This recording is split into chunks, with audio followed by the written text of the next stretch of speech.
Okay, I have to click continue. Whoops. So, yeah. I have a thing here which I'm not able to click onto. Is that, dang. It So, says Ian, continue. should Yeah. I introduce you?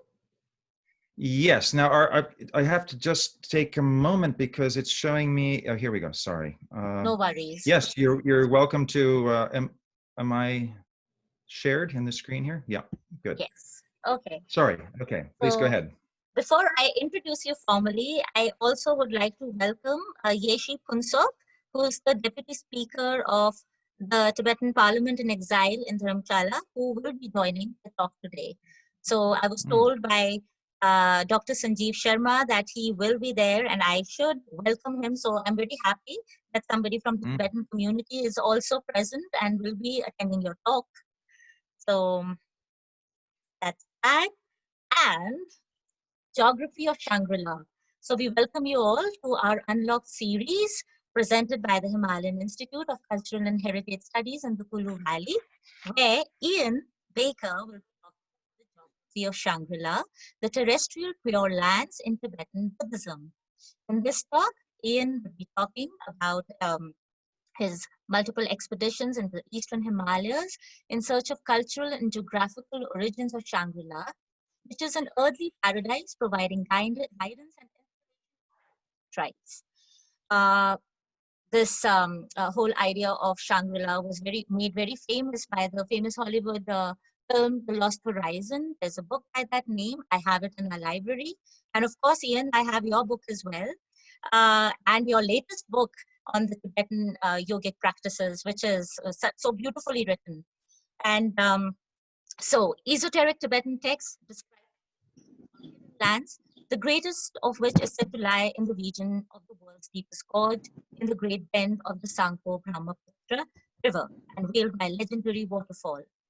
After years of research and investigation, Ian Baker and his National Geographic Society supported team made worldwide news by reaching the bottom of the Sangpo Gorge and finding a magnificent 108-foot high waterfall, the legendary grail of the Tibetan seekers and Western explorers, and the prophesied bore to the innermost hidden land of Beyul Pemako, the hidden land arrayed like a lotus.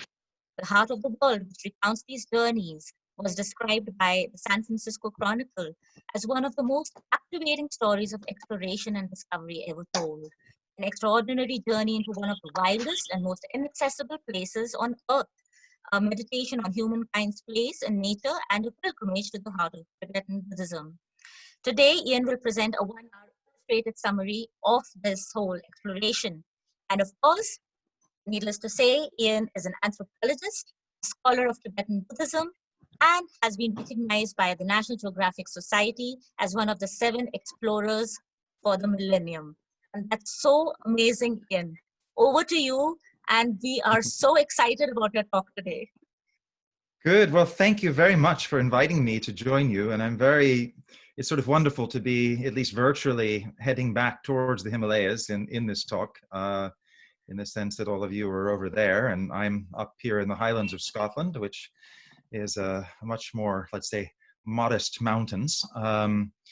But it's a great opportunity to speak to your community. And I'm very happy that there's some joining us from Dharamsala as well.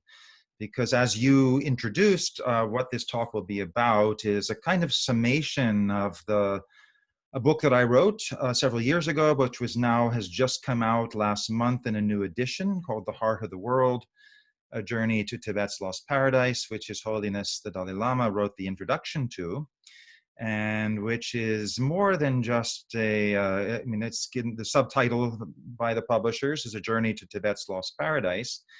But as what you indicated in your introduction, it's really about this whole tradition of Beyul, of the hidden lands, and how they functioned within the Tibetan Buddhist worldview as kind of terrestrial Buddha fields. So much we know that one can reach these enlightened states, if you will, through meditation and ritual.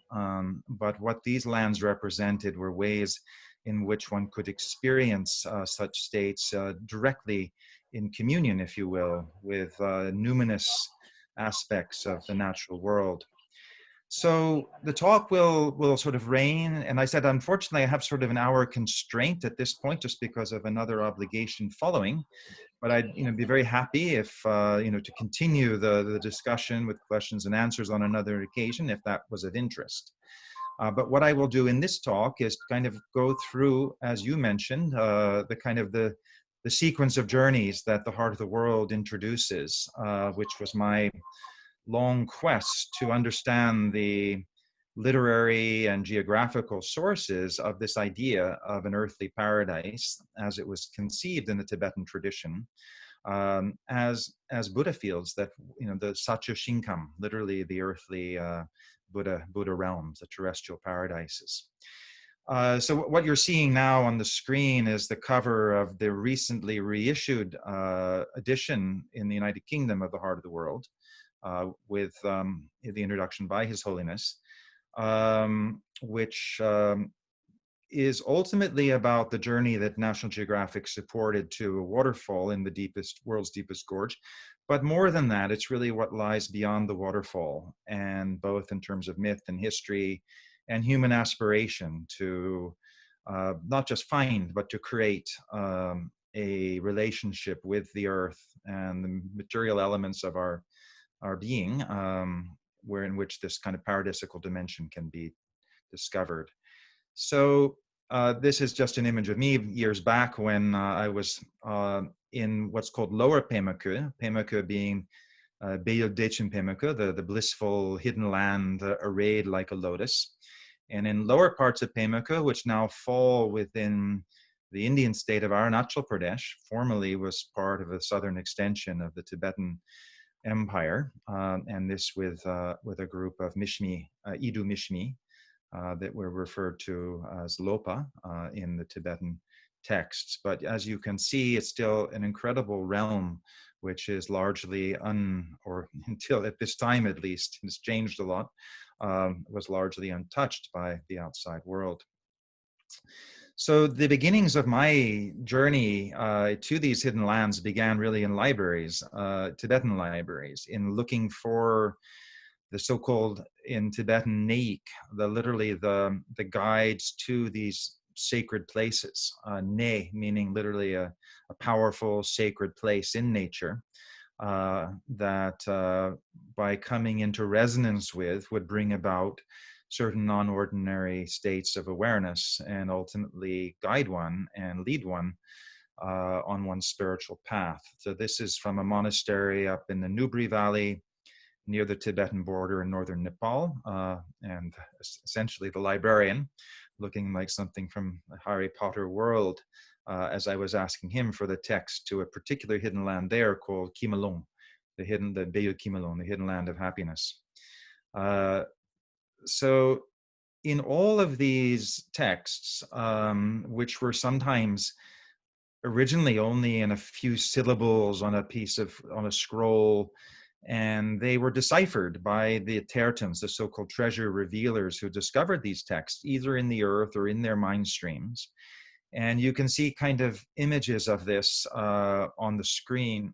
On the image, for example, with a waterfall and a Tertan with a text that he's unearthed from beneath the water with a Dakini guardian flying up in the sky above. And this is always very much part of the Beyul mythos, if you will, in which these are hidden, protected regions, both of the mind and of nature, guarded over by these female expressions of enlightened awareness, the Kadroma, as it's called in Tibetan, or the Dakini in Sanskrit. And you also see yogic figures in the other tanka in the sense of engaging with this kind of dimension of experience. So in Padmasambhava, all of the texts that describe the hidden lands are attributed to Padmasambhava, who was, of course, the 8th century Tantric Buddhist master who came from the land of Uddiyana. So Uddiyana, as we understand it, was in the what's now the Swat Valley and what's now Pakistan. It was at that time part of the greater kind of Gandharan world in which Buddhism was thriving, kind of on the Indo-Iranian frontiers. And in Padmasambhava's life story, he was born there and was invited to Tibet by King Trison Detsen in the 8th century. So one of the very earliest of the scrolls revealed by a treasure revealer named Lama Rigsen Godenshin in 1366. I'm sorry, my screen is partly blocked by all wonderful images, but I will try to read what I recall from it. And otherwise, please read along for the sections that I can't quite see. It says, those who contemplate journeying to the hidden lands will often fall prey to their doubts and lack the resolute courage, while those who are merely pious lack the means to open these secret places. For all those who lack the auspicious circumstances to visit the hidden lands, they will remain as imagined paradises. They will not manifest simply through idle talk.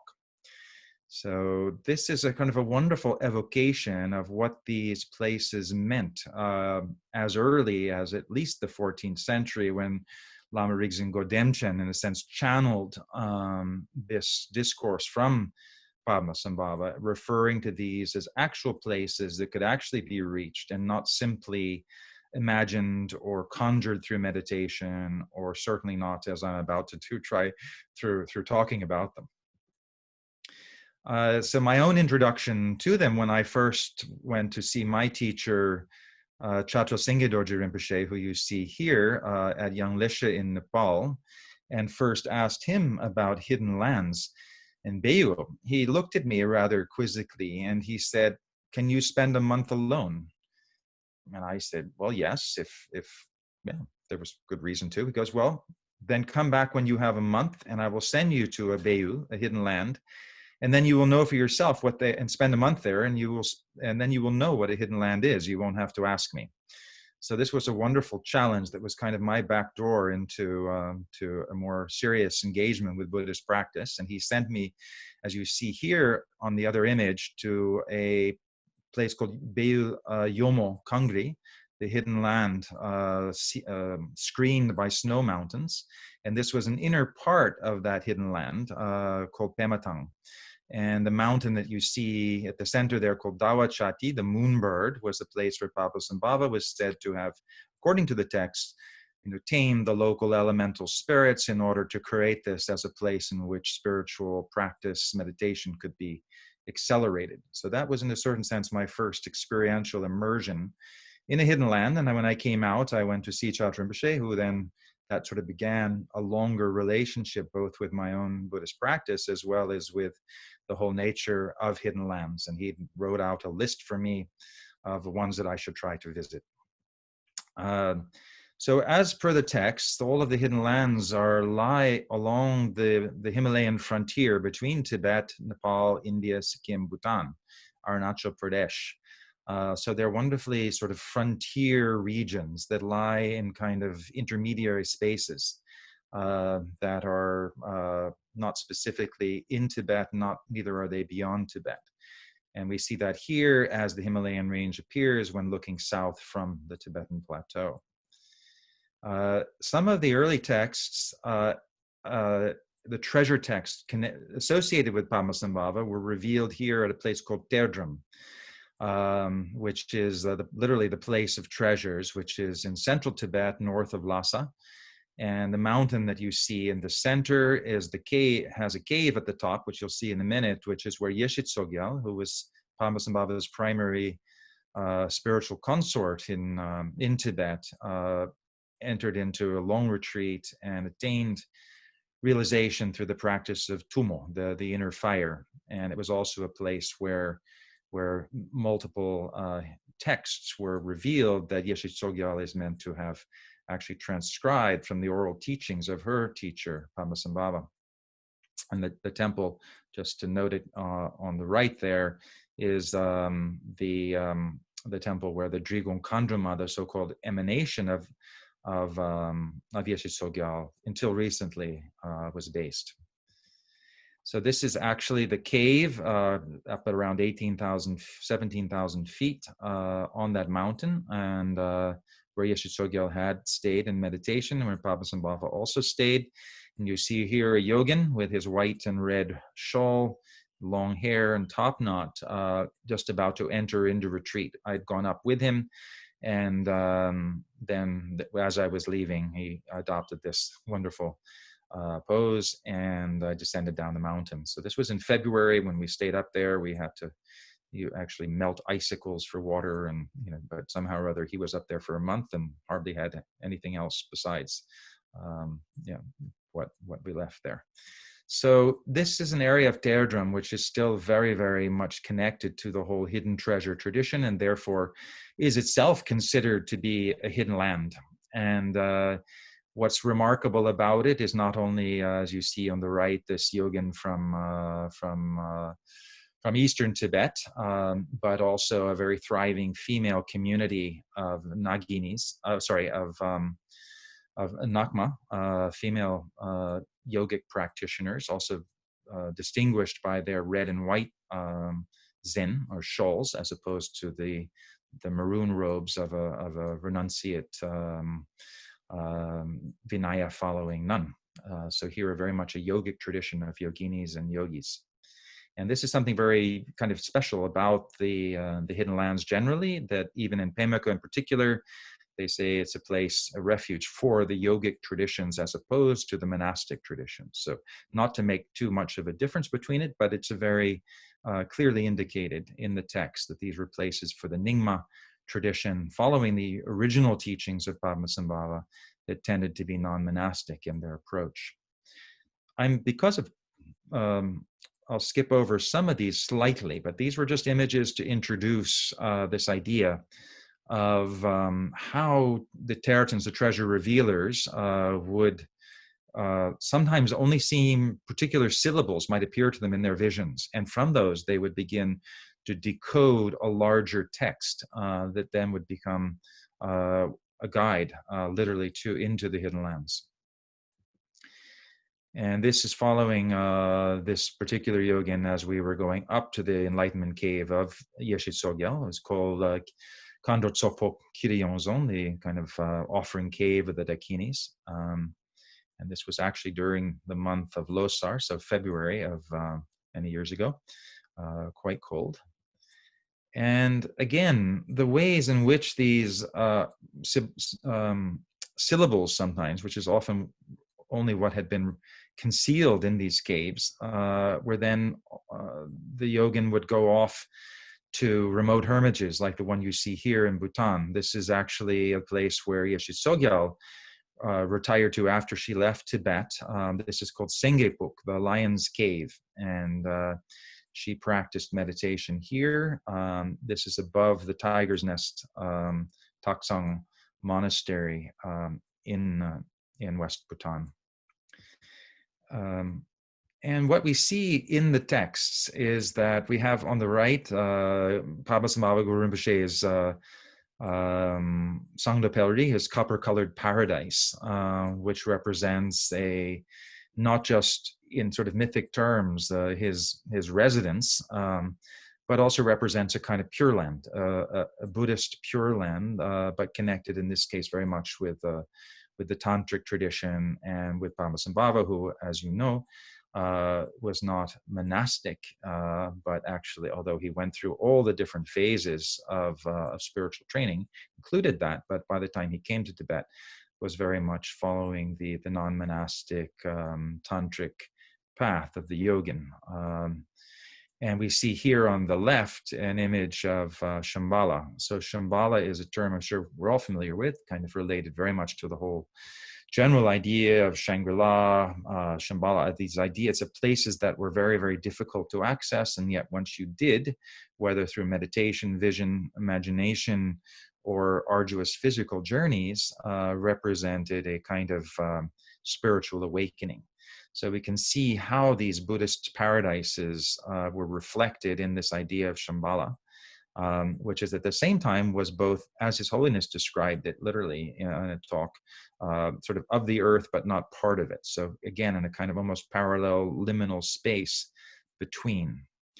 So this idea of an earthly paradise in the Far East was not something that was only of concern, in the Tibetan, Himalayan, and Indian part of the world. It was very much something that engaged the clerics in the Vatican, for example, and they deputed an expedition in the early 1700s to Tibet. And you see that actually in the etching to the right with a map saying Tibet on it, where there was the belief that somehow or other there was a part of the globe that had actually not been flooded during the Great Deluge, and that represented a kind of remnant of the earthly paradise, which of course is central to the whole Christian myth, this idea that there was a refugium, which is a wonderful word I just learned, which is a place where everything is kind of in this kind of primordial balance, as represented by Adam and Eve in the Garden of Eden,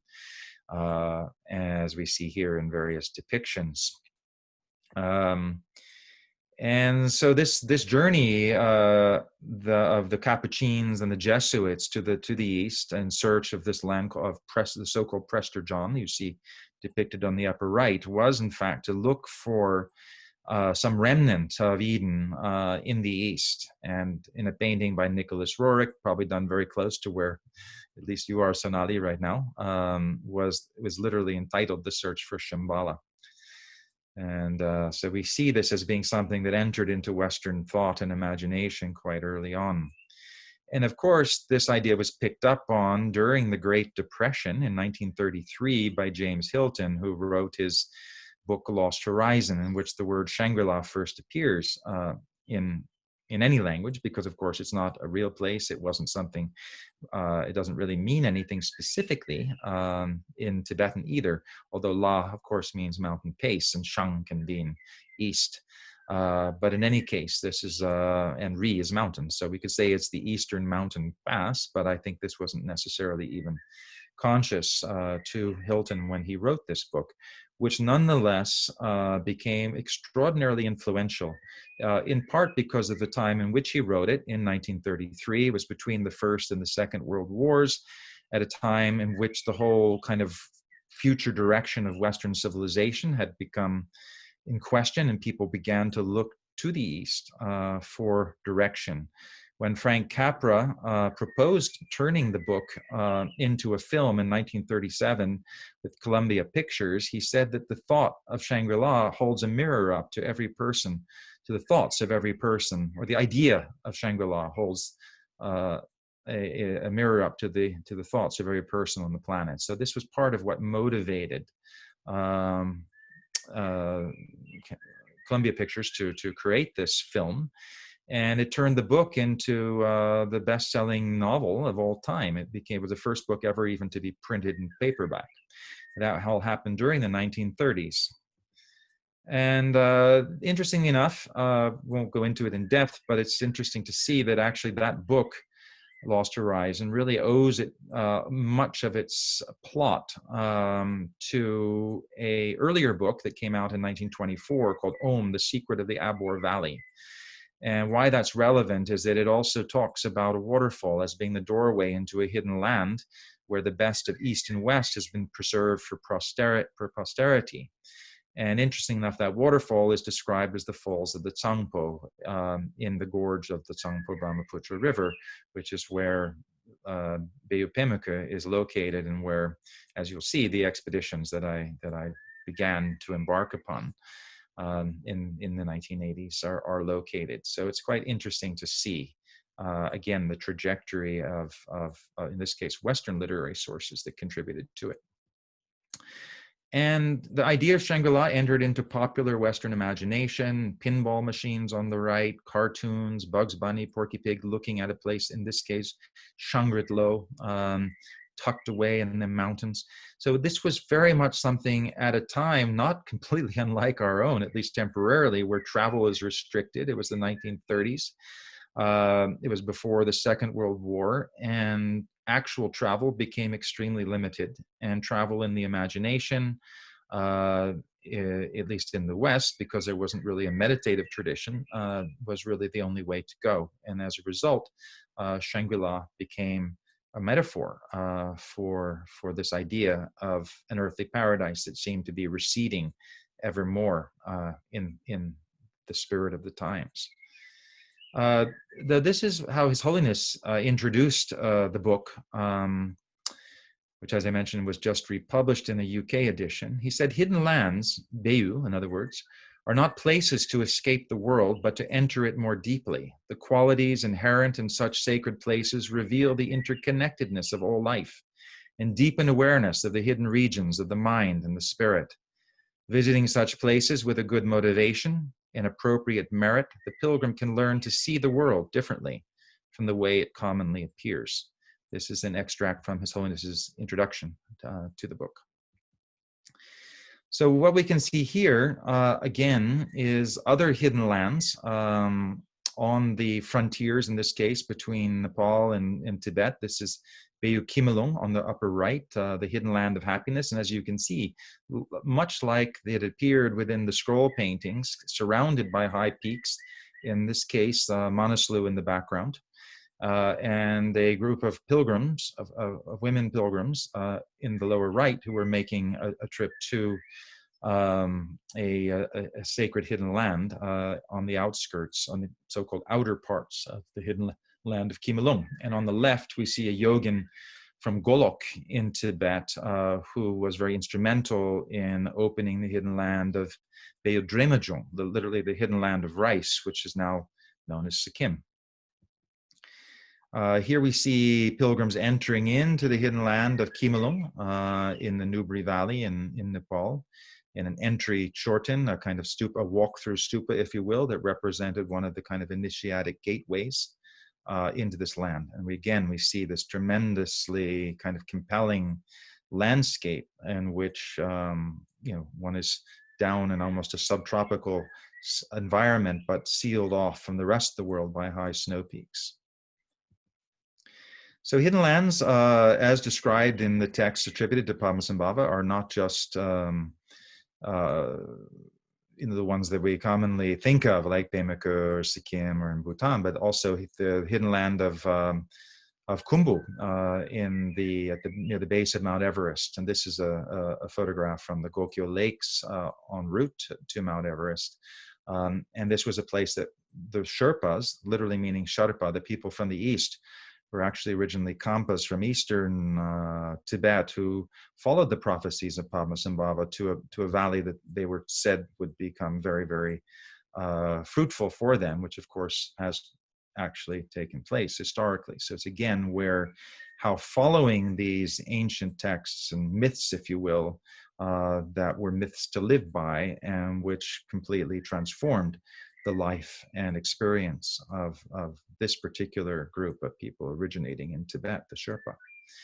But in Tibet, the greatest of these hidden lands is described at the eastern terminus of the Himalayas. Pemaku literally means hidden land arrayed like a lotus or lotuses. It's whether singular, plural isn't really indicated. But here we see the spur of Namche Barwa behind, and then a intermediary spur coming down from a mountain called Gyalapelri. And it's between these two peaks that the gorge of the Tsangpo flows. The Sangpo River flows as it arcs around the eastern Himalayas and begins its descent down into India. And we see that here on the map. So Pemaka representing this region right at the great bend of the Tsangpo Brahmaputra River as it finds its way through between these mountains and then begins to flow down into what's now Arunachal Pradesh, Assam, and out into the Bay of Bengal. So here we see the apex of this great bend in an area that doesn't, when we first look at it, we don't think of Tibet. We think of almost like Kauai or something. It's very, very lush. The altitude very low. There are wild, subtropical foliage, wild banana trees, and other kinds of kind of environmental conditions that we wouldn't normally think of as being associated with Tibet. And certainly at the same time, one of the very wettest places on the planet. So when we look at the texts and how it's described, these are again attributed to Padmasambhava and discovered by his followers. We see Padmasambhava pictured on the left with his consort. And we see the peak of Gyalapelri on the right, one of the highest unclimbed mountains in the world, actually, representing the crown chakra of the body of Vajrayogini, which is said to represent the actual kind of esoteric geography of Pemaku. So all the Pemaku is described as being the body of the terrestrial Buddhist goddess. And so the pilgrim who travels through Pemaku literally travels kind of in a way, as it were, sort of in an initiatic journey through the body of this meditative deity. And we'll talk more about that as we go through. So again, in another text describing Pemaku, attributed to Padmasambhava, it says, just hearing, and this isn't actually, I'm sorry, just say the text above isn't that text, it's another one, but just in case you're reading the Tibetan. It says, just hearing about the great blissful Buddha realm of Pemaku opens the door to enlightenment. There's no need to mention the benefit of actually going there. So this is the idea that these were a Buddha realm, also meant, Padmasambhava himself was also considered as a Buddha, obviously as an enlightened being. He was considered the second Buddha for many in Tibet, particularly those following the so-called Nyingma tradition. But when we look at what these hidden lands represented, we would be misinformed to think that they were just places of ultimate leisure and rest and relaxation, like Garden of Eden is often presented. And Simon Schama, in his book Landscape and Memory, has what I think is quite a wonderful quote, where he says that there has always been two kinds of Arcadia: shaggy and smooth, dark and light, a place of bucolic leisure and a place of primitive panic, the idyllic as well as the wild. So Pemaku very much represents this idea of the idyllic and the wild in kind of a numinous relationship. And we see here the great bend of the Tsangpo River with the two peaks at the eastern edge of the Himalayas, Namche Barwa, 25,436 feet above sea level, and Galapelri, almost 24,000 feet. And so this is a map that I made of the Pemaku region. You can see the great bend of the Yarlung Tsangpo River here, and Pemaku, which you can see, it's a bit hard to follow, but you can see how it then the river flows down southward into Arunachal Pradesh, and the lower regions of Pemaku are located now in Arunachal Pradesh, what one might refer to as Lower Pemaku, and Upper Pemaku being those areas above the disputed border. So as mentioned, this is the Galapelri, the summit of which represents the crown chakra of this form of Vajrayogini known as Dorje Pamo or Vajravarahi. And this is actually very interesting because when we look at its early statue of Vajravarahi, the diamond sow, as it were, the adamantine sow, we see this residual sort of sow's head, which protrudes from her own head on the right. And so this is what Tibetans will point towards as being a signification of why this peak represents the crown chakra of this meditational deity. And here again, another image of a meditational diagram representing Dorje Pamo, Vajravarahi, with the pig snout on the right, but in this case showing the internal energy system on which one meditates in to realize the qualities of this goddess. And you can actually see the snake, the kind of kundalini rising from her pelvic cradle up through the subtle anatomy of her body through the chakras. And you see also pictured on the right a yogin meditating on these different centers within the body. And so these are also projected into the landscape of Pemaku. We're seeing that same thing here in images from the murals of the Lukang temple behind the Potala Palace in Lhasa that was created around 1700. Here again, we see another Buddhist, in this case, a Bön manuscript showing this interrelationship between the externally perceived realms of existence and how they actually ultimately abide within our own psychophysical organism. And so this is very much what the travel through Pemaka as a pilgrim represents. It's a breaking down the kind of artificial divide that we sometimes imagine there is between the external elements and the internal elements, and the so-called subtlemost elements of our own existence. And this is what then makes why the pilgrimage to places like hidden lands like Pemaka becomes very much a spiritual sadhana, not just a pilgrimage in itself. So here we see the Tsangpo River as it's entered, flowing out from the gorge, Gelapelri in the distance. And here a yogini from Terdrum in central Tibet traveling on pilgrimage into Pemaka. As the idea is that the kinds of practice that's undertaken in a hidden land, and Pemaka in particular, is meant to greatly accelerate one's spiritual accomplishments. And these are just images of different parts of Pemaka, from the upper parts, the middle parts, in this case, the lower regions of Pemaka in what's now Arunachal Pradesh. And we see here a small temple that was originally constructed by Bhutanese Lama in Tashigang, which is in the so-called lower regions of Pemaka, just above a river called Yangsang Chu, the innermost secret river, representing the kind of uterine channel, if you will, coming from Dorje Pamo Vajravarahi's womb.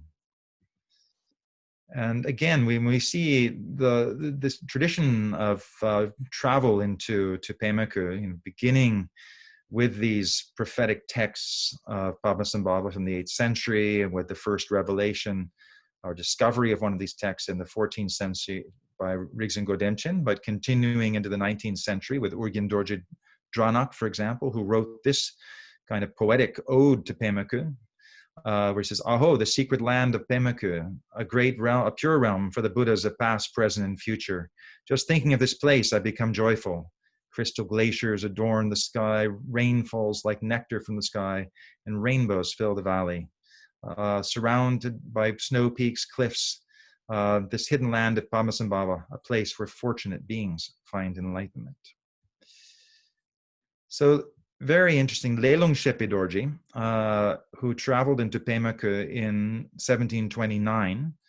Lelung Shepe Dorje were very, very interesting. He was actually a Gelugpa Lama, who at the same time was very, very disposed towards the Nyingma teachings and Padmasambhava in particular. He also met with the 6th Dalai Lama when he was very young. Wrote a wonderful travelogue, if you will, of his journey to the hidden land of Pemaka in this third decade of the 18th century.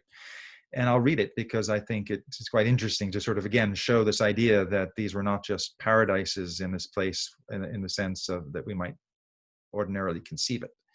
There's a constant menace here from poisonous snakes, leeches, flies, clawed and long-snouted animals with fangs, dangerous wild men, and vicious savages.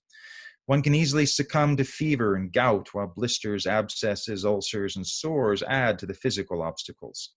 Those without courage, or those with lingering doubts, too many mental conceptions, or those who are strongly attached to conventional appearances, who are out of ignorance, fall into accepting and rejecting.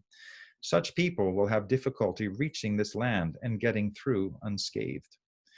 So these were, kind of the perceptions that some of these great Tertans, in the case that Lelung Shepe Dorje was, these treasure-revealing lamas, they came into this world that was completely different from other things that they would have known in Tibet otherwise. Here we see this Nishmi chieftain in his longhouse in the upper Yangsang Chu Valley in what's now Arunachal Pradesh.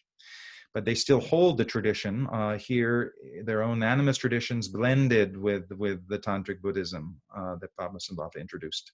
And even his name was taken on a Tibetan name. We see him here along with his son-in-law. So the areas, as I said, mentioned are, full of these existential obstacles, such as Himalayan pit vipers that were very prevalent on some of the expeditions.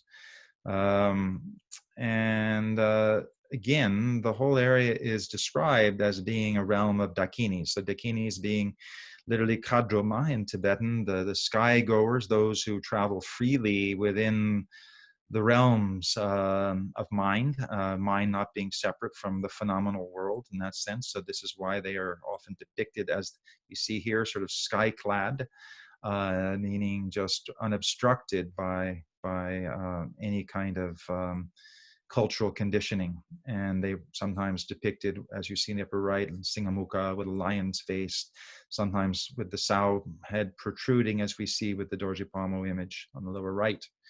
So all of this representing a kind of awakening of our innermost potential as reflected within the landscape and within the actual beings that inhabit Pemaku. And we see that here in these two images of different generations. These were Adi women, so Lopa from Lower Pemaku in close to Tuting, which is the beginning of the Yangsangchu River in now, as I mentioned, Arunachal Pradesh. So we see here an incredible kind of living tradition of, just as the text described, a place that's inhabited both by indigenous peoples as well as the in-migrating seekers following the prophecies of hidden lands. So my introduction to this whole region was through my two primary teachers, Chatro Sengye Dorje on the right, and before that I'd taken refuge with Jujumef, who was actually born in Tirkung in Lower Pemaku. And it was through these teachers that I first heard about Pemaku and why it became of something of such great interest to me to actually reach. This is on the so-called Friendship Highway between Nepal and Lhasa, which first visited quite early on before all the high rises that now obscure the Potala. And this was on the first journey to Pemaku, first making offerings at the Jokang in center of Lhasa, and then beginning our journey, as you can see here, to the eastern edge of where the Tsangpo River suddenly descends into the clouds, into the mists, and into gorges. And so even from the late 19th century, one of the kind of British colonial administrators in British India at that time referred to it as one of the greatest problems of the day is the fate of the Sangpo after it disappears into terra incognita that has never yet been penetrated even by the Tibetans. And so here, of course, we see on the Brahmaputra River from Guwahati, where it's literally miles across. But the mystery of the connection between these two rivers was something of great interest. And as Waddell also wrote in his book, Among the Himalayas in 1899, this problem has baffled all attempts at direct solution, for not even the Tibetans themselves know what becomes of the river after it turns southward and enters a tract of country absolutely unexplored, a no man's land, peopled by fierce savage tribes who've unsuccessfully resisted all entry of strangers into their country. Indeed, they killed Tibetans on principle. But it wasn't just Tibetans, at least in the book I go into quite depth about the early efforts of the British Raj to try to control this area, sometimes led to scalpings and beheadings of colonial administrators for kind of trespassing uninvited into this terrain. But in any case, it led to this idea of an unvisited region that was somehow the link between two great rivers.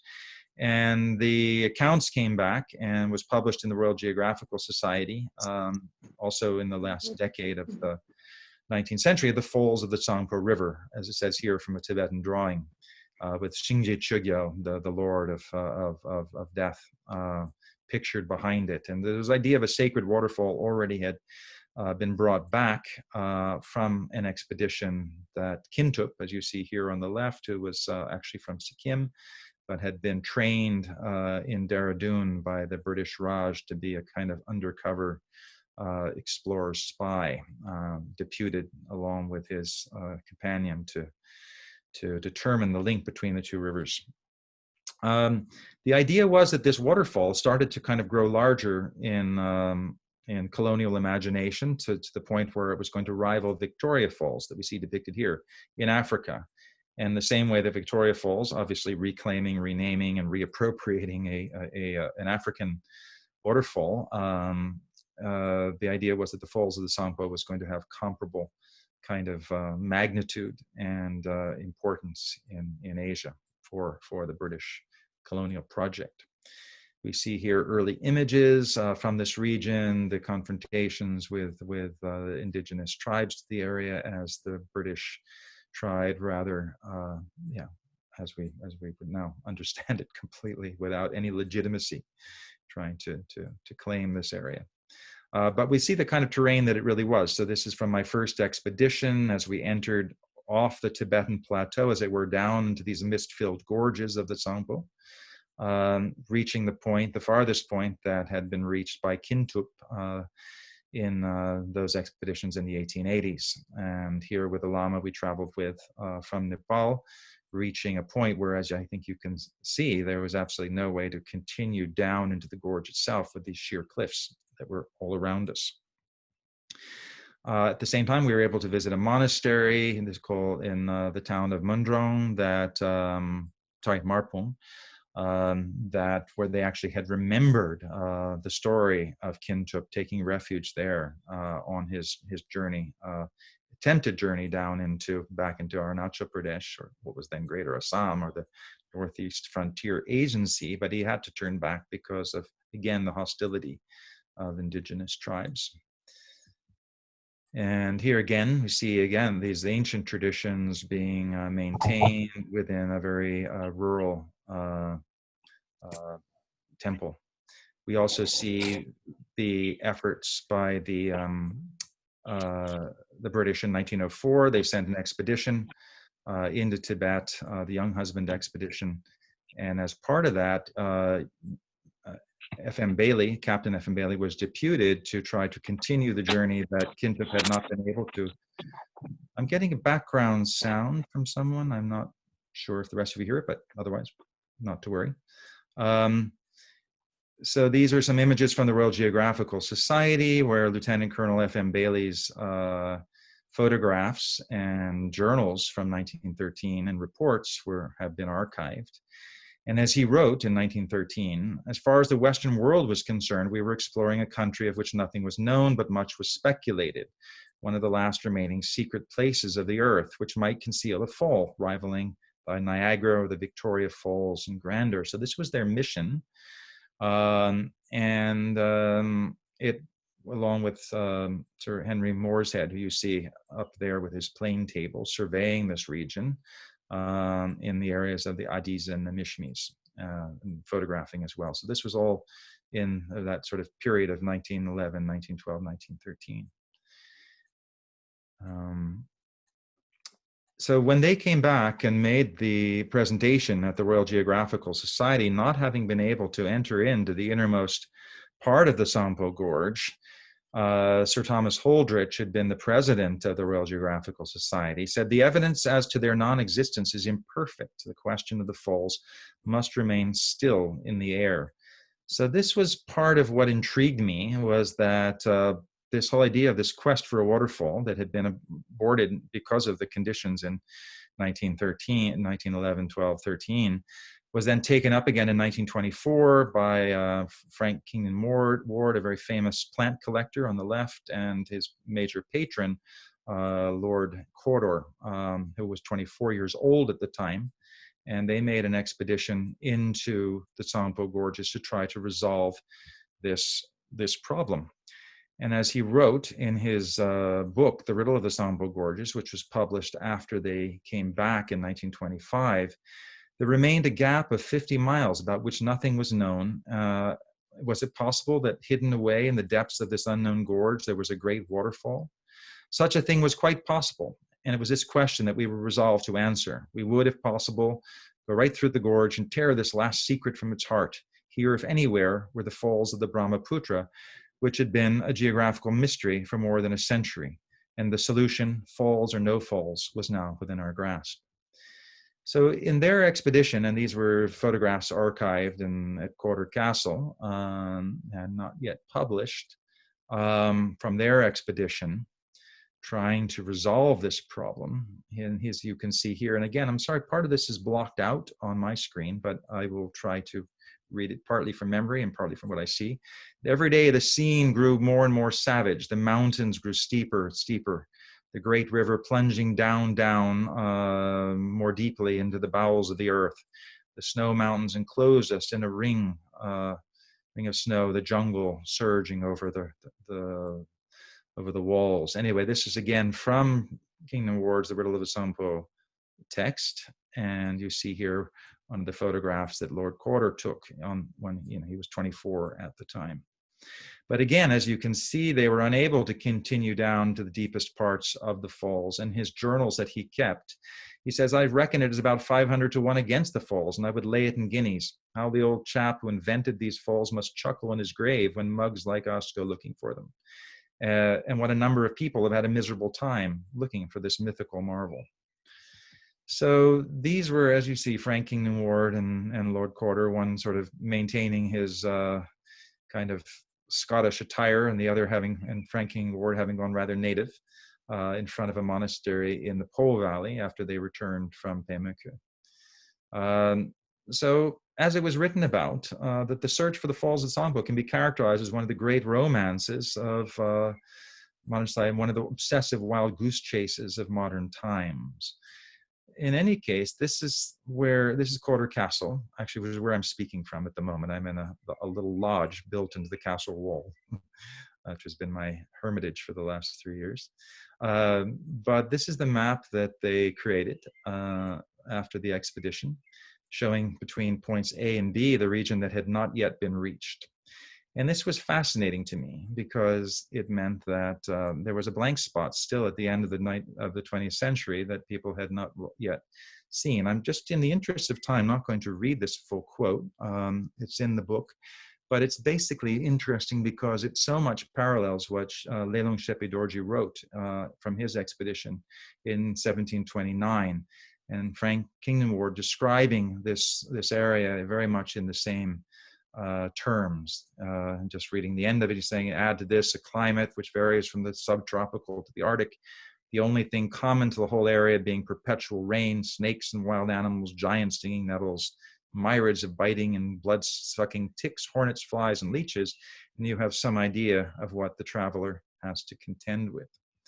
So this was sort of what Pemukhu presented to us when I was first ventured into the region, when the opportunity first arose. And this area had been, of course, completely closed, but there was a window of opportunity for travel in Tibet when, unlike it is today and unlike it has been for a decade, it was relatively easier to travel sort of without obstruction through parts of Tibet that are now completely sealed off. So the hidden lands, and Pemukhu in particular, is described as having outer inner secret gates representing areas of increasing sort of intensity. This is on the outer gate where you leave a lashing, a so-called notch, a life stick with a notch for each year of your life. At this place, you go up climbing this notched log, you listen your ear into a hole in the rock and listen to prophecies from the Dakini guardians, who will either tell you go back now before it's too late, or continue, or one hopes for some kind of, you could say, prophetic voices, echo to be heard. And in the beginning, this is the kind of path one's contending with a notched log going up a vertical vegetated cliff. Other areas where you have somewhat rotten logs across cliffs. And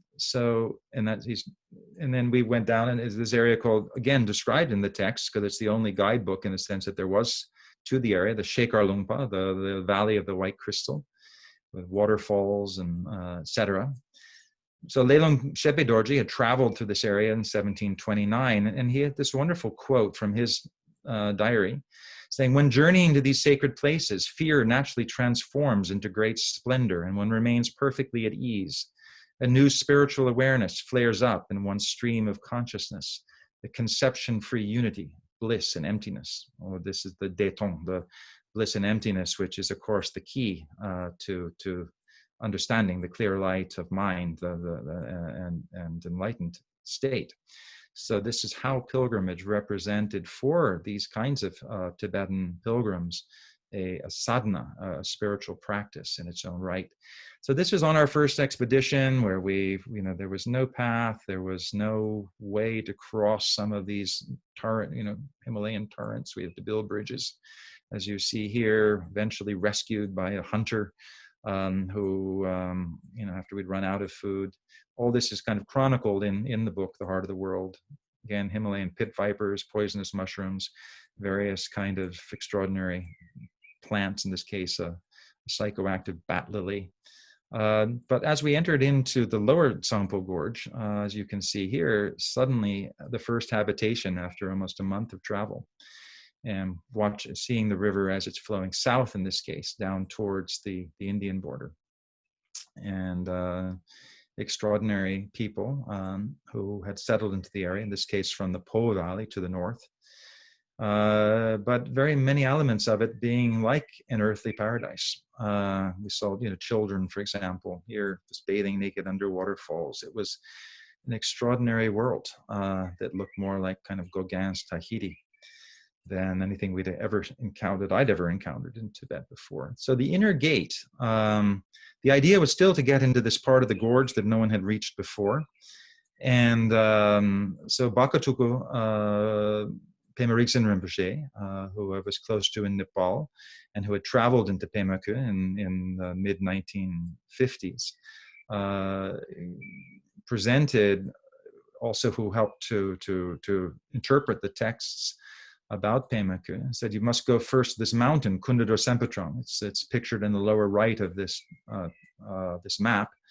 So Kunda Dorsempetrong, meaning Dorsempetrong, Vajrasattva's palace, Kundu, the all gathering Vajrasattva's palace. And it's here that the key is to be discovered that will allow one to enter into the innermost secret part of the gorge. So here, traveling over a pass from the Po Valley, where Bakatuku's monastery was originally located, we traveled with a group of pilgrims, in this case a nun, and with a lama from Rinpoche in Kham, traveling over some of these high passes, snow-covered, eventually over rivers that had no bridges, but you could go across on these kind of rope cables over other passes, eventually through this, again described in the text, this high-altitude marsh of Adratang, finally getting our first glimpse of the mountain Kunda Dorsempetrong that you see in the far right of this image, with an anvil-like summit surrounded by 8 lakes. So the whole mountain being like a mandala with the kagye, these 8 lakes representing these 8 meditational deities associated with early Nyingma Vajrayana Buddhism. And again, finally reaching this mountain, and the guide that we had, which was again attributed to Padmasambhava, saying that whoever washes and drinks from this lake can purify lifetimes of karmic defilements and pacify the obstacles and disturbances of this life. So this was, a kind of a tirtha, it was a place of absolute kind of purification. And certainly for us, after a month of traveling through the wilderness, an amazing place. And again, this image obviously created, but to represent the inner vision that one should have if one was fortunate enough to have the vision directly of Vajrasattva at this particular mountain representing his actual palace. This was Kawatuku from Rinpoche in eastern Tibet, who we traveled with on our search for the key. We then traveled down. This is also representing the heart center, I forgot to mention, of Dorje Palmo. And from there, you travel further down into the navel center. And this is the temple of Rinpoche, which when we arrived out of the jungle to see, there was a rainbow, actually a double rainbow. You just see here the lower part heading right to the front door, as it were, of the temple. So it was a rather auspicious arrival. And because of the kind of coincident meteorological events, we were very well received. This is the Rangrik Gyalpo, a wrathful form of Padmasambhava, shown here with Scorpion and Dorje, and with Vajra and Purba. And here again, we see Rinpoche itself, the temple built into the navel center, navel chakra of Dorje Palmo. So on this occasion, we had to travel out across this pass back into Tibet proper, but we were now positioned to try to make our way into the secret gate. As I mentioned, this being the area between A and B on this map of Padmasambhava that King Ward and Lord Corder had created. So interesting enough, in the text, they describe that the takin, these rather extraordinary animals unique to the Eastern Himalayas, are what will guide one into the inner land. But actually, interestingly, when you look from a satellite map, you actually see that this inner part of the gorge looks almost exactly like a kind of line drawing of a takin. Just an interesting coincidence, just given the importance that this animal is meant to play within the discovery of the innermost land. So here, following the Tsangpo River down towards its confluence with the Tsangpo at the apex of the Great Bend, just local scenes from the villages here. Here again, the apex of the Great Bend of the Tsangpo River.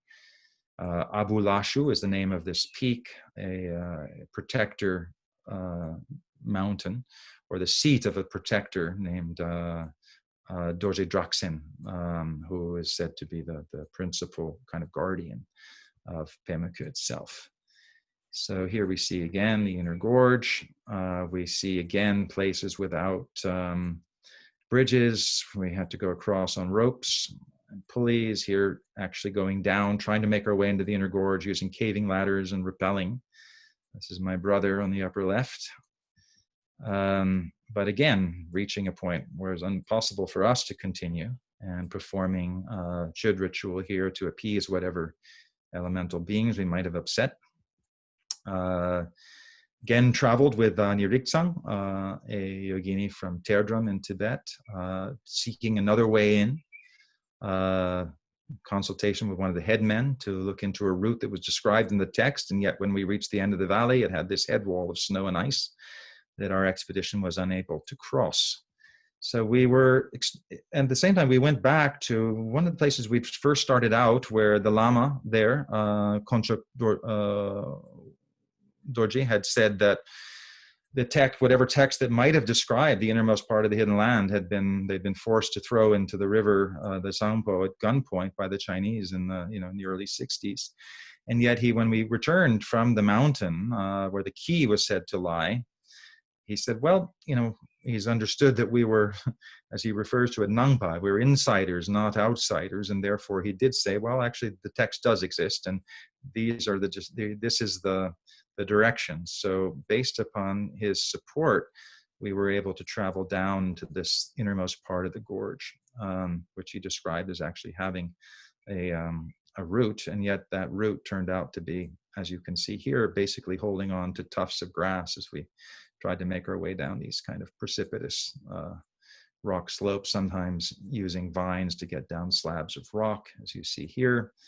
And eventually we were closed in by mists, and the so-called guides we had, who had actually never been down that far before, but had been sent with us by the Lama, suddenly wanted to go back. But at that very moment, and this was just again how meteorology kind of supported us on our trips, this circle of light appeared in which our own reflections were cast, and actually the Tibetans with us prostrated and saying Beyul, Beyul, hidden land, and we recognized that this was the portal in, and then suddenly it cleared in a way that they had never even seen before, and we could look down into this innermost secret part of the gorge where this waterfall was said to lie, attempting to find a way down to it, this being a subsidiary waterfall, not the one we were actually headed for.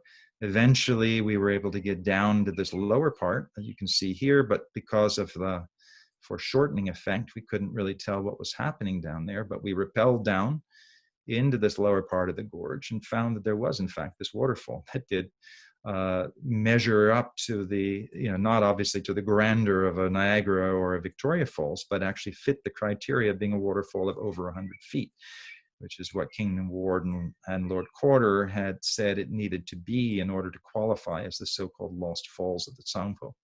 But what we were interested in was not the waterfall per se, but the the door, the gate that was said to lie behind it into the innermost secret realm. And you can't see it so well in this image, but we're heading for this kind of oval portal that you can see across to the waterfalls off to the left. And here's this oval portal. And this is described in the text, that if you take a journey of about 5 days, once you enter into that, you'll go into a completely non-ordinary universe that is literally the innermost hidden land. But as you can see, there's no way to get over to that, nor is there a way to rappel down on the other side to enter it. So it sort of remains wonderfully protected and off limits. And the same time, this idea of water and rock and water, of the kind of yogic practices involved, that these were not places necessarily in the end to force a way through, but rather to inspire a different way of journeying, in this case through meditation, through yogic practice. And that this would be actually the way in which the innermost paradise, represented by the innermost conjunction of opposites that you see here with the intersecting triangles at the heart of the mandala of Vajrayahi, represents. And this is again Padmasambhava. One of the 8 manifestations he took was called Dorje Drolo. His final emanation, riding on the back of a pregnant tigress with eyes, as it were, all over his body, an altered perception that allows us to recognize that this hidden land is not necessarily something that is always beyond the horizon, but rather in kind of, that the way in into this kind of inner visionary realm is the way in which we perceive. But in our case, we had to travel back out from this realm, back into Tibet. This is the book that arose from it, this idea that this was because it was a National Geographic journey, there was a lot of attention paid by the organization towards this, and it was, in fact, had been a blank spot on the world's map. But, for me, it was more inspiring to look at what these places meant on a deeper level. So Eliade, as he wrote in Myths, Dreams, and Mysteries, the commencement and the end of the religious history of humanity, we find again the same nostalgia for paradise. The myths by which this ideology is constituted are among the most beautiful and profound in existence. They are the myths of paradise and the fall, the immortality of primordial man, and his conversation with God, of the origin of death and the discovery of the spirit. So I'd just like to end with this quote from the Kalachakra Tantra, which reminds us that the places of pilgrimage are omnipresent. The whole cosmos is a pilgrimage site, as is the individual. And I think this is really what the Beyul is all about, this idea that, we could be spending many, many lifetimes in search of a place that we recognize that ultimately it's not going to exist in its kind of the purified form that it's something we have to co-create with nature, with the earth, and with each other. And so on that note, I'd just like to sort of say I'm sorry that I have to rush off at this point, but I'd be very, very happy to return again. We can continue the conversation because, as I said, I think this is really where the Beyul brings us today into a kind of partnership with the earth, where it's no longer about escaping from our current circumstances to a place where things are better. It's about making places that we are now better, about creating a Beyul rather than sort of discovering it off at the far ends of the earth. So thank you all for being here. And again, as I said, I'm very sorry that I can't stay around for questions because I have this kind of unnegotiable appointment in 20 minutes that I need a half an hour to get to. So Thank you thanks so very, much, very much. Ian. And I'll stay in touch. I'll send you the text of the chat. Really need a session. It may be short, where we'll have so many questions. It's such a fascinating journey, and please go on to your next journey. We don't want to delay you. Okay, I will do that. And as I said, please, you're welcome to set up something for me. I'll be very happy to return, and we can kind of carry the conversation forward, because this idea, as I sort of started out with the refugium, with the, creating the Beyul, and certainly with your organization and your resources, with all of you wonderful people who are, where we all have a common vision. It's like, how can we begin to actually to do this in practical terms? I think that's the next step. So thanks very much. I'm going to sign off, and we'll talk again soon. Much love. Bye, Ian. Thank you so much. Bye. My pleasure. Bye. Yeah.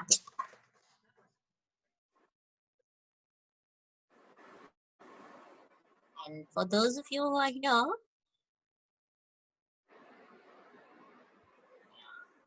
me just...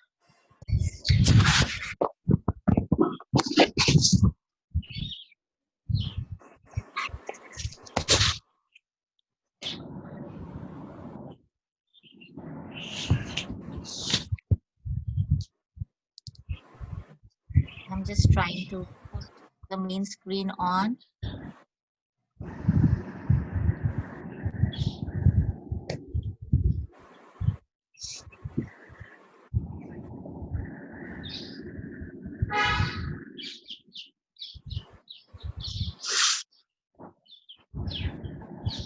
Okay, for those of you who are still here, I hope you had a great time listening. And if you want to share anything at this point, next week we will be having Mr. Lokesh Ori talking about shamanism in Mahasu, border between Uttarakhand and Himachal. And the week after, we'll have Dr. Salima Ikram talking about Egyptian temple rituals, which have a very eerie resemblance to Indian temple rituals as well. So, you know, of course, this platform is about the Himalayas, but also about insights that we get from other cultures and other civilizations and other contexts, which make us understand what we have better. So, if you have anything to share, let us know. Yeah, Sonali, just want to say thank you. Thank you so much for arranging this incredible journey. I tell you, this is absolutely fascinating. You know, if he had stayed on, we would have had so many questions and a wonderful interaction, I'm sure. But this itself is quite mind-blowing, really. Yeah. Imagine going through the paradise and back. I think. And yesterday night, he told me that he has to go for this appointment, and that if we could postpone the talk. So I requested him. I said, no, please, we won't postpone the talk. We'll have another question and answer session, because we really want. I said, I've advertised, and I want everybody to see you now. Please don't make us starve in this heat, summer heat. And Sanjeev ji is there. Sanjeev ji, I introduced, Yeshi ji. I'm not sure whether he's here, so I did introduce him. Yeah, I think, yeah, Acharya Pushin ji, are you there? I think he joined. I don't know he left or not, but he was there in between. Okay. Yeah. And I think he left. who are new here, I welcome you all to our forum. We have this locked series and unlocked series, and I don't know what all we will do with these versions of the lockdown. But our whole endeavor is to bring to you talks that relate to the Himalayas or of other places which give us insight into the Himalayas. And if you have anything to offer that you would like to talk about, it can be conservation, it can be archaeology, anthropology, art history, anything that's related and that matters to the Himalayas. We would love to hear from you. You could, we really want everybody to join hands together. Dr. Anjali and Dr. Molly Kaushal and all, we were thinking of bringing up perhaps a monograph where all of us contribute to whoever has talked, so that we can bring out a volume. So we really need your contributions and encouragement to this whole affair. So, yeah. Anybody has anything to say, please proceed. The mic is yours.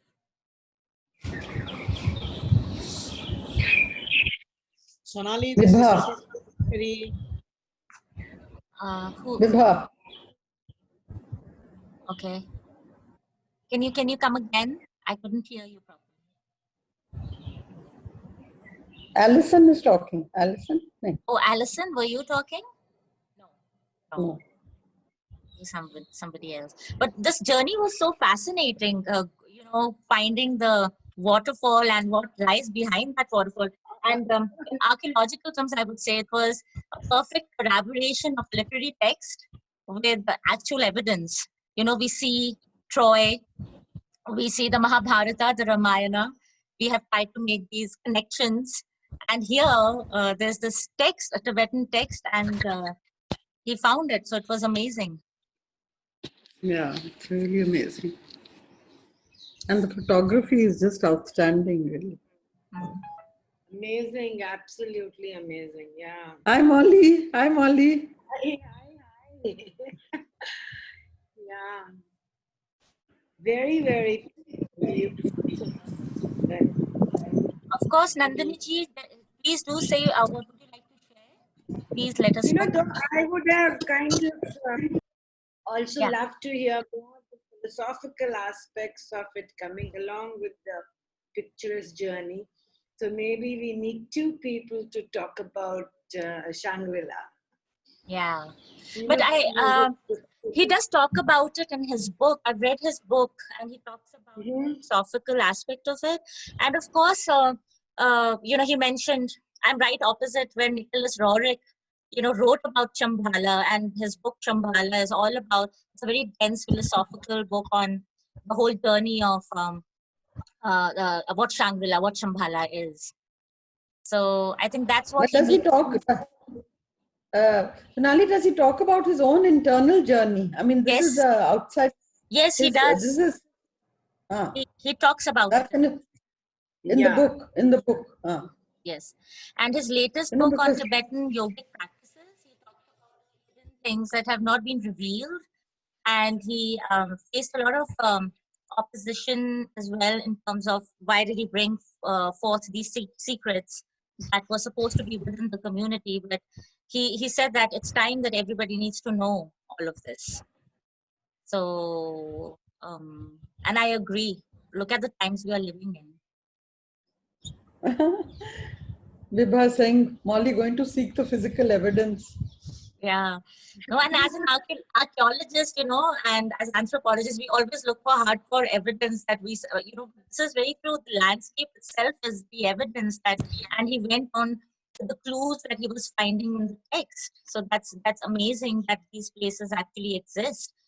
Although, like, the purpose of this is philosophical, to be reaching out to your innermost selves, but these places kind of exist, leading you into your innermost journey.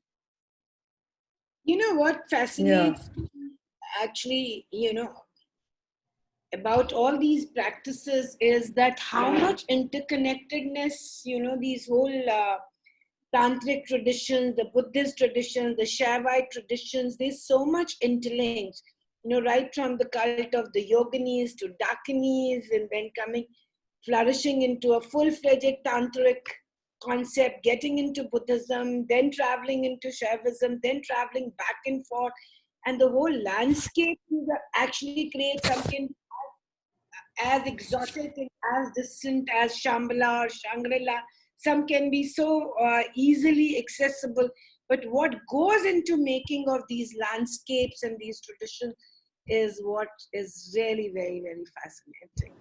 And probably new kind of, we do need to have a new cultural histories of these lands rather than the fragmented colonial histories which see such a divide and fragmentation between I won't say that seamlessly continuous traditions, but definitely continuous traditions. Yeah, they have their points of departures, but then they also have spaces of convergences, and departures and convergences both are very, very important. And I don't think that we've only looked these traditions in isolation. So we bracketed something as Buddhist tradition. We bracketed something as Buddhist paradise, Whereas when you get back to the scriptures and you get back to the living practices, then you see how much of exchange that has happened. And you cannot say which one is borrowed from where and where the beginnings are. Apart from that, of course, the very mystique of Shangri-La that comes through these photographs is so very fascinating. May I add? Yes, Hello? Nandini, go ahead. Yes, actually, what we know that Otish Dipankar Srigdan, he went to Tibet from Bengal, and he was a great scholar on Buddhism, Tantric Buddhism, and he was kind of the finder of the Tantric Buddhism in Tibet, and he could never come back. He died there in one of the monasteries. What is the name? I'm just forgetting the name. Maybe it is Nethang Drolma in Lhasa. This is the beginning of the Tantric Buddhism as far as I know. And secondly, a Hungarian scholar went to Tibet to learn, I'm sure you know, Somadikoros. And he came back to Darjeeling, and he was also given a post in Asiatic Society in Bengal in 1833, but he died in Darjeeling, and in Darjeeling he has a tomb. And thirdly, what I really wanted to tell him, that the relationship, as many of you pointed out, the relationship with the British, with all these people, was really, really violent. And I'm just right now, I'm writing the history of that. That's what I have to say. Oh, that's wonderful. And you know, all this tantricism, like even in temples in the Kulu Valley, you have a lot of Buddhist influences here. And even in the memoirs of the Chinese traveler who came here, he talks about the Buddhist influences, and you see that a lot. But we kind of see the prevalence of Tibetan Buddhism more in Lahore Spiti than in Kulu Valley itself. The remnants of those practices are still here, and of course integrated with shamanism. So we see all of that layers of it, which are just together. They've come together here. Very fascinating. Very fascinating how the indigenous traditions must have mingled in the making of the Padma Sambhava and the Tantric cult. So we do not even know if its beginnings are coming from some esoteric practices, or they really started from the indigenous tribes that inhabited and had the practices, had these practices as something part of their own traditions, and how much it was borrowed before it establishes itself as a Vajrayana tradition. You know, so we begin with the Vajrayana, but we don't know before that how does this whole iconography of Padma Sambhava, because the whole tantric thing starts with him, and where does this iconography is really coming from? It's very, I'm sure a lot of Tibetologists or Buddhist scholars may have worked on these, and it'll be lovely, very fascinating to have them, you know, come on this platform and talk about these traditions from different angles and perspectives. So, you know, like I was saying that the riverine, for example, makes one kind of complex, the ecology makes another kind of complex. Yeah. Really, I think this whole Buddhism in the Himalayas itself can become one complex in which we need many more lectures. You know, feeding our eyes is wonderful, but getting into the, you know, really so many other important factors of these traditions would really enrich in the platform, as well as our own knowledge about these systems, because we're so ignorant. I mean, I know very little, so I would love to listen to more. Yeah, I have I'm two also, ideas. I have two. Yeah. No, so now I'm also a practicing Buddhist, and so I would be delighted to to hear more about these. I was thinking that we could ask Dr. because she's worked a lot on it, and we can juxtapose it with Ian's Dakinis, because the yoginis are known as Dakinis in the Buddhist tradition. So how different and how similar are they? That could be one talk.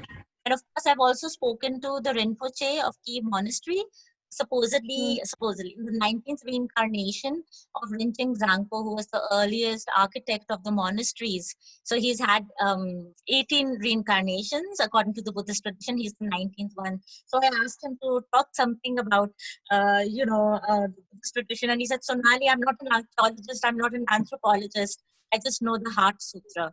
I said, "Then talk about the Heart Sutra. We need to hear about that too." That's lovely. Yeah. But if No, maybe anyone we can also have some of the scholars, who may not have necessarily worked on the Himalayas per se, but they worked on Buddhism, or they worked on Taoism, or they worked on the yoga tradition, and so they can bring in a lot of knowledge in to understand this whole Himalayan landscape. It's very powerful. There's no Vaishnav this thing to it. It comes much later into the Himalayas. So you have the Buddha, you have the Shiva, and you have the Shakta. So these three traditions have become, it has taken so many forms and has developed so many sects and subsects of their own, which penetrate into different religions.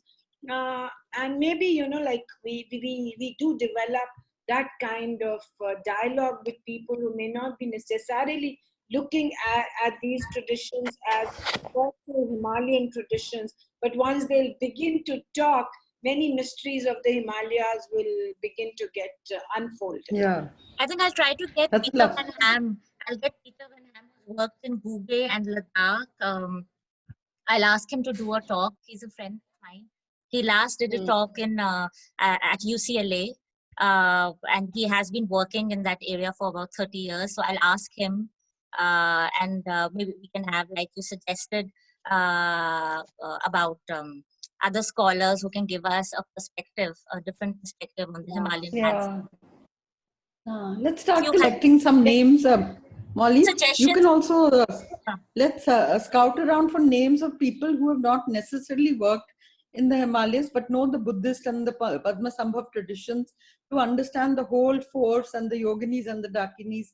If you come across people who work there, let's invite them to this platform, because I agree with you. Let's build a body of knowledge around one conversation, like we are planning to do along the rivers. We're planning to do along the geographical landscapes and temples and architecture. I think this also needs to be explored in depth. Sure, at Berkeley also there, because there's a whole department dedicated to these studies. So if any one of you who are here today, if you have suggestions, please put them, send them to us, and we will look into it, and then we'll make a list of potential speakers. We would love to expand what we learned today. So maybe Nandini Bhattacharya, working in the Eastern Himalayas, would also know some people. Nandini. Hello. Yeah. Yeah. Actually, I am not an expert on Buddhism, but I can claim some expertise on the ethnicity and cultural heritage of the communities, like the Lepchas, like the Muggars, like the Limbus. And I have been to Nepal also to work on some of the communities. But Buddhism, I really, because it is a superficial history. You have to know the language to know the tradition. Like I can claim my knowledge on Sanskrit, and I have worked on Dharma Shastra tradition, that I can claim, but not on Buddhism, because I don't know the language that well. But there is some knowledge, because I have been to all these places, several times. That's all I can say. And I think Vibhaji So has a we should, suggestion. yeah. Also, Charles Ramble. Vibha has a suggestion on Charles Ramble. Yeah. Vibha is saying, why not Charles Ramble? Okay. I'll try to reach out to him, and yeah, let's do that. Yeah, that's a good idea. Charles Ramble. So next week we Vibha, have a location for all of you on shamanism in the border between Himachal and Uttarakhand. So I'm looking forward to that. And shamanism in the Mahasur And temple. what about that professor from Chicago and Eastern Himalayas? When will be that? I saw something. the Eastern Himalayas. That is, Shonali Parth put that up. That is on Facebook. Parth had that's said that. that's a different topic. It's on birds and ecology. That's yeah, that's on birds and ecology. For those we are that's not on our forum, but anything related to the Himalayas, we try to put it on our forum as well. So Yeah, it's about the generation and distribution of biodiversity from trees to birds, and that's on Mhm. 19th of June at 4 p.m. And the speaker is Professor Trevor D. Price from the University of Chicago. So Hmm. it's on biodiversity, not on archaeology or anthropology. But we are all related. So we need to see it. Okay, so should we call it a day? I Thank miss you all of so you. much. Mhm. Thank you. Yeah, and Thank you, Sonali. maybe we should Lovely keep in touch more often because a week seems like forever. I know. Yeah. At least So Molly, you and I should more than once a week because we can discuss. We want to take the platform forward. yeah, Molly, We can. we'll designate a time, Shonali, you and me, na? And okay. have a like an ad call. We And after can these video talks, call. so this coming week, Lokesh Ohri, and after that, Dr. Salima Ikram, she'll be talking. So after that, we'll decide some suggestions by Dr. Anjali had been given to me a few weeks ago. So I will work on them, and then we'll have Ian come back and answer our so many questions. I have so many questions. I'm sure all of you do too. And yes, Yeah, we definitely, should call Ian back. I will be posting the video tonight itself. And yeah, so Thank you. take care. Thank you, everybody. Those of you Thank who are you. in Delhi or Bombay, we are very worried. Please stay safe. Yeah, my office, my institution has started. So like, going to office every day is like going to, to the borders to fight for your life and for your country. Just stay safe. Keep your sanitizers and your masks. On. And you will find the hidden land.